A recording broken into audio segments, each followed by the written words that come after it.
Buenas, tudo bem?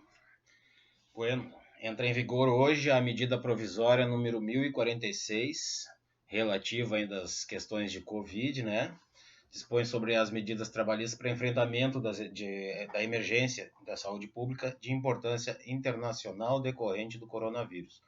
Obviamente que eu vou ler, né? Mas enfim, essa é a justificativa dessa medida provisória. Então vai alterar uma série de coisas aí, como foi nas outras medidas provisórias, né, acerca da manutenção de emprego. Eu vou ter que ler cada uma delas aqui, já destaquei aqui para mim o que é mais importante, e daqui a uns, se não me engano, são 120 dias, a Câmara de Deputados vai analisar isso, mas entra em vigor na data da publicação, dia 28 hoje. Pode ser adotado pelo empregador, então, pelo prazo de 120 dias, para medida de preservação de emprego, sustentabilidade do mercado de trabalho e enfrentamento das consequências da emergência de saúde pública, Covid. Poderão ser adotados, então, pelos empregadores durante o prazo de 120 dias.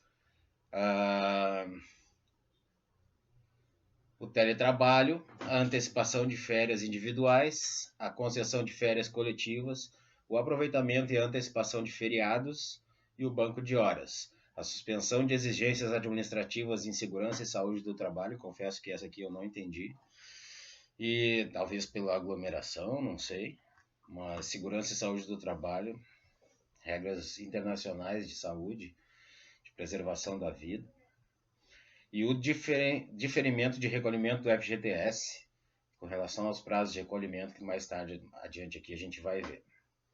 O empregador pode, a seu critério, alterar, nesses 120 dias, alterar o regime de trabalho presencial para teletrabalho, trabalho remoto, outro tipo de trabalho à distância, além de determinar o retorno do trabalho ao regime presencial, como ele bem entender, independente da existência de acordos individuais ou coletivos, dispensando o registro prévio da alteração do contrato individual do trabalho. Ou seja, manda uma mensagem para o empregado: a partir de hoje tu tá de teletrabalho, ou a partir de hoje tu não tá de teletrabalho. Não precisa anotar nada, é só comunicar, tá? Antecedência mínima de 48 horas, essa é a única exigência. Responsabilidade pela aquisição, manutenção, fornecimento de equipamentos tecnológicos, infraestrutura necessária adequada à prestação de teletrabalho, inclusive ergonômica, trabalho remoto ou trabalho à distância e disposições relativas de reembolso de despesas serão previstas em contrato escrito, firmado previamente ou em até 30 dias depois do funcionário adquirir tudo que ele precisaria adquirir para trabalhar em casa. Aí nós vamos abrir espaço para discussão, porque daqui a 30 dias pode ser que o empregador não concorde com alguns equipamentos adquiridos, ou com a velocidade da internet, ou, enfim, vai ter celeuma, mas não vai querer pagar. O empregado, se não possui os equipamentos nem infraestrutura, o empregador poderá fornecer os equipamentos, né, em regime de comodato e pagar por serviços de infraestrutura que não caracterizarão verba de natureza salarial. Ou seja, ela não teria repercussões aí em FGTS, INSS, não integra o salário, tá? O período da jornada normal de trabalho vai ser computado como tempo de trabalho à disposição do empregador, tá? Então é o trabalho normal do contrato inicial, né? Das 8 meio-dia, das 13h30 às 17h30, por exemplo. O tempo de uso dos equipamentos e infraestrutura, assim como software, ferramentas digitais, aplicações de internet, fora da jornada de trabalho normal do empregado, não é tempo à disposição do empregador. Então não gera hora extra, não gera também banco de horas. Então não trabalhe fora do horário, né? Fica permitida a adoção de regime de teletrabalho para estagiários e aprendizes também.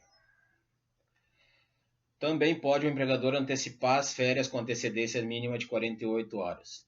Essas férias antecipadas não podem ser gozadas em períodos inferiores a 5 dias.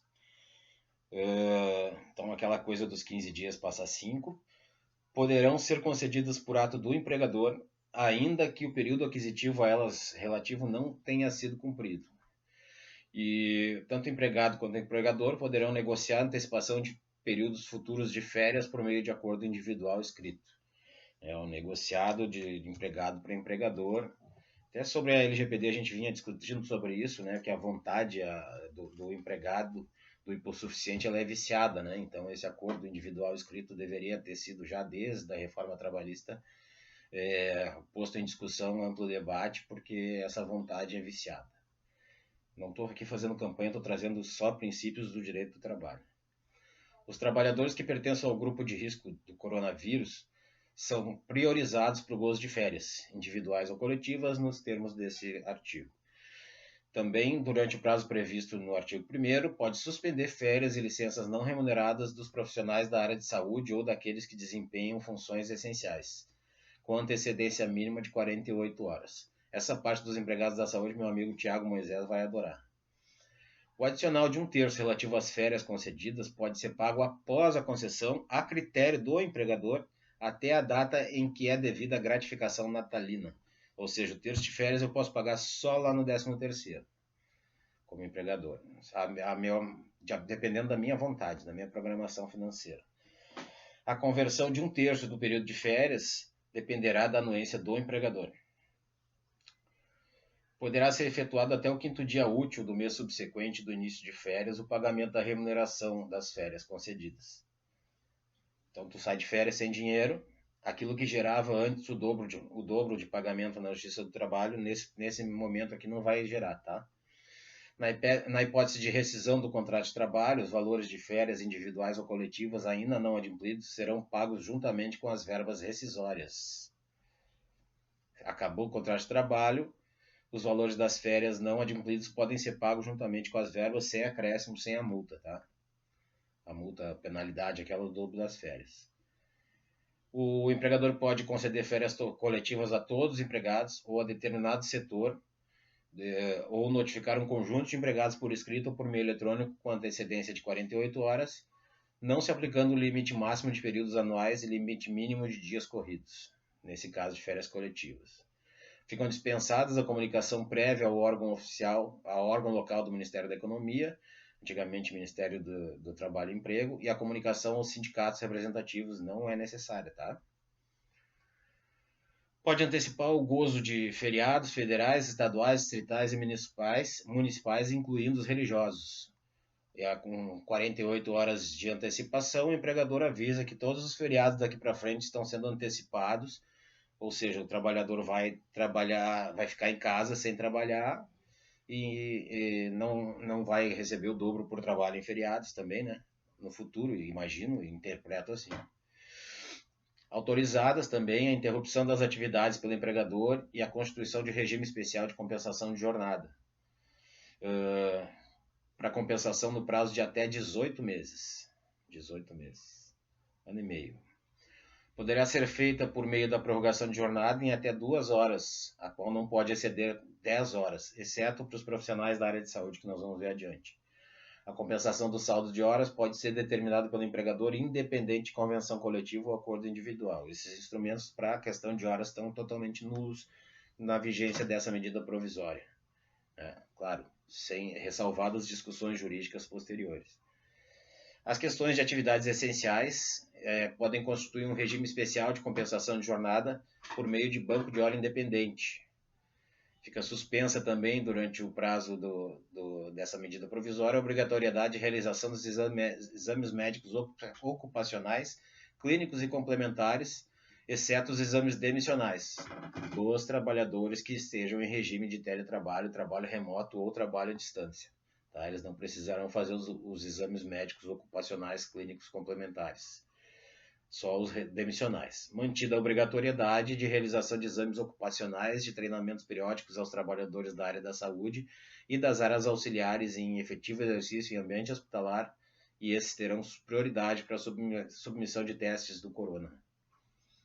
Serão realizados no prazo de 120 dias esses exames, e os exames médicos ocupacionais periódicos dos trabalhadores em atividade presencial vencidos durante esse prazo da medida provisória vão poder ser realizados no prazo de até 180 dias, ano e meio. Também não entendo por que disso, mas na medida em que a gente for estudando a medida provisória, ouvindo aí aulas, lives, vídeos, lendo textos, a gente vai começar a entender algumas coisas daqui que não entendemos antes. E concordar ou discordar das coisas. A princípio, essa aqui eu discordo, tá? A prorrogação da realização dos exames representa risco para a saúde do empregado. O médico indicará ao empregador a necessidade de sua realização. Quando isso representar risco pelo histórico médico do empregado. O demissional pode ser dispensado caso o exame médico ocupacional mais recente esteja dentro do período de 180 dias, tá? Fica suspenso também pelo prazo de 60 dias a obrigatoriedade e a realização de treinamentos periódicos previstos em normas regulamentadoras de segurança e saúde no trabalho. Outra que eu não concordo. Não tem como adiar, exceto aqueles treinamentos presenciais, né? Lá nos bombeiros civis da FEBRABOM, a gente vê muito essa dificuldade de alguns treinamentos não poderem ser realizados na forma telepresencial, muito embora tenham entidades dando certificado de que esses treinamentos foram realizados na modalidade telepresencial. Mas é bombeiro de combate, treinamento de combate a incêndio. É impossível fazer por EAD, né? Mas serão realizados no prazo de 180 dias os treinamentos a que se refere ao texto anterior. Os treinamentos previstos em normas regulamentadoras de segurança e saúde do trabalho poderão, durante o período que se refere à medida provisória, ser realizados na modalidade de ensino à distância. E aí entra naquilo que a gente estava conversando antes ali. Fica autorizado também a realização de reuniões de comissões internas de prevenção de acidentes, inclusive as destinadas a processos eleitorais, né, de CIPA, né, de maneira inteiramente remota. Esse capítulo não autoriza o descumprimento das normas regulamentadoras de segurança e saúde no trabalho pelo empregador, o que já é um aspecto bom, né? Fica suspensa a exigibilidade do recolhimento do FGTS, das competências de abril, maio, junho e julho de 2021 e cujo vencimento seja de maio, junho, julho e agosto, tá? Os empregadores poderão fazer uso da prerrogativa independente do número de empregados, regime de tributação e da natureza jurídica, ramo de atividade econômica e da adesão prévia.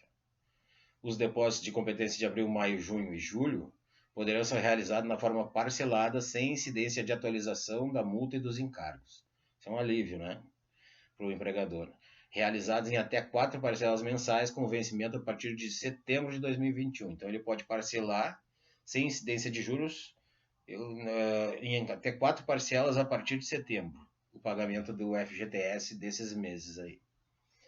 O empregador, para usufruir da prerrogativa prevista acima, fica obrigado a declarar essas informações até 20 de agosto de 2021. Então está aqui um marco de prescricional, tá? Os valores não declarados nos termos do disposto desse parágrafo, serão considerados em atraso e obrigarão o pagamento integral da multa e dos encargos. Então, ali no prazo onde ele faz a confissão da dívida, ele tem que declarar tudo. Senão, aí ele não vai estar isento dos encargos e da multa. Rescisão do contrato de trabalho, a suspensão prevista no 20 ficará resolvida e o empregador ficará obrigado ao recolhimento dos valores correspondentes, porém sem multa e sem encargos, tá? Então, na hora de demitir, ele tem que pagar sem multas e sem encargos. E as parcelas vincendas terão a data do vencimento antecipada, no caso de rescisão. Sim, porque a medida provisória é para a manutenção do emprego, né? Fica suspensa a contagem do prazo prescricional dos débitos relativos aos depósitos de FGTS pelo prazo de 120 dias. Suspensão. Então, é como se o prazo começasse só daqui a 120 dias. Fosse interrupção, ele interromperia agora, 120 dias depois ele voltaria a contar de onde ele parou, tá? Permitido aos estabelecimentos de saúde durante o prazo definido no artigo 1º, 120 dias, prorrogáveis por 120, por meio de acordo individual escrito, inclusive para as atividades insalubres e para jornadas de trabalho de 12 por 36. Prorrogar a jornada, então, nos termos do artigo 61 da CLT. Esse artigo 61 ele fala da questão de tipo calamidade, assim, onde é obrigado a prorrogar a jornada, né? São medidas excepcionais de prorrogação de jornada. E adotar escalas de horas suplementares entre a 13ª e a 24ª hora do intervalo interjornada.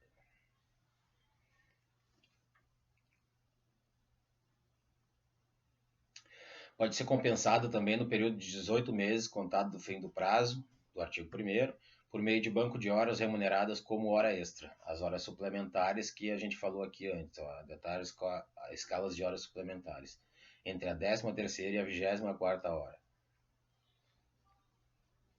Está chegando ao fim. Não se aplicam aos trabalhadores em teletrabalho os termos dispostos nessa medida provisória, as regulamentações sobre o trabalho em teleatendimento, aquele trabalho, aquela normatização toda que está na CLT, tá? Fica valendo as regras aqui dessa medida provisória. Também os prazos previstos no título 6 da CLT ficam reduzidos pela metade. Aqui são prazos relativos a convenções coletivas, acordos coletivos e dissídios. E é isso. Essa é a nova medida provisória, né? Substitui tudo aquilo que fora anteriormente já estava sem vigência, né? E fica bem pontual aqui. Comentários, críticas, dúvidas, por favor, coloca aqui nos comentários no vídeo embaixo. Curta o canal, compartilhe com os amigos se gostar, compartilhe com os inimigos se não gostar. Aperta o sininho ali e te inscreve, por favor, tá? Um forte abraço aí a todo mundo e boa sorte para nós nessa pandemia louca.